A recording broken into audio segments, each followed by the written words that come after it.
ብላን የሚያጠጣን ሰው ሲመጣ አይደለም ክርስቶስ ይመጣል የሚለው ነገር ሊያጽናናን ይገባል። ስትታመሙ ማስቡት፣ ስትቸገሩ ማስቡት፣ ስትራቡ ማስቡት፣ ስትጠሙ ማስቡት፣ ኃጢአት ሲጸናባችሁ ማስቡት። ወገኖቼ ክርስቶስ ይመጣል በሉ። ማን ይመጣል?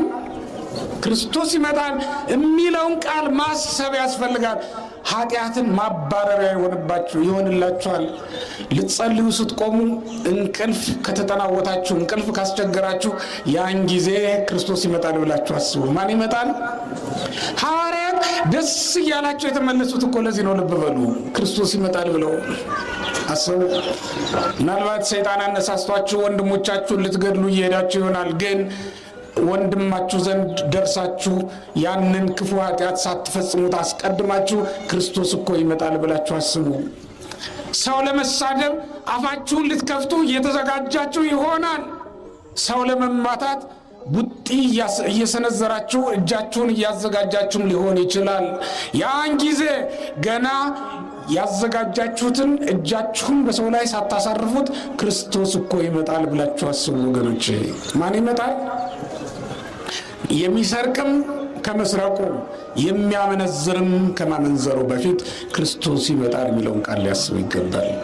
ደቀ መዛሙርቱ ክርስቶስ ይመጣል ብለው መላእክት ስለነገሯቸው ደስ እያላቸው በታላቅ ደስታ ወደ ኢየሩሳሌም። በታላቅ ደስታ ነው የሚለው። ምንድን ነው ይሄ ታላቅ ደስታ? በእውነት ደስ ይላል።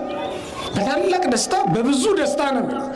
በብዙ ደስታ ወደ ኢየሩሳሌም ተመለሱ ይላል።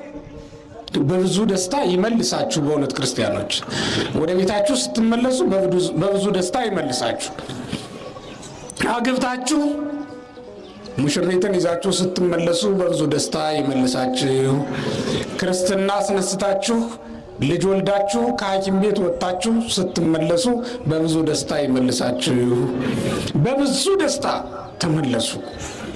ምን ሰምተው? ክርስቶስ ይመጣል በሚለው ቃል ካልተጽናናህ በምን ልትጽናና ትችላለህ? ክርስቶስ ይመጣል የሚለው ቃል ካላስደሰተ ምን ሊያስደስተን ይችላል? በእውነት እኛ እኮ በጣም አስቸጋሪዎች ነን። በውሃ ካልራሰ አንድ ደረቅ ነገር፣ ደረቅ መሬት ውሃ ካላራሰው ምን ሊያረሰው ይችላል? ምን ሊያረሰው ይችላል?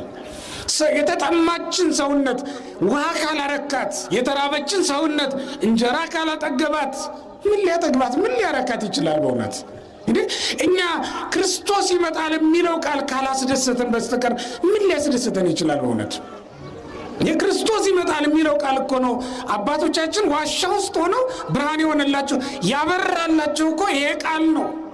መላእክት ክርስቶስ አሁን ሲወጣ እንዳያችሁት ዳግመኛ ይመጣል ብለዋቸው ደስ እያላቸው ተመለሱ በብዙ ደስታ። ወተሰውጡ ኢየሩሳሌም በብዙ ትፍስሕት። በብዙ ደስታ ወደ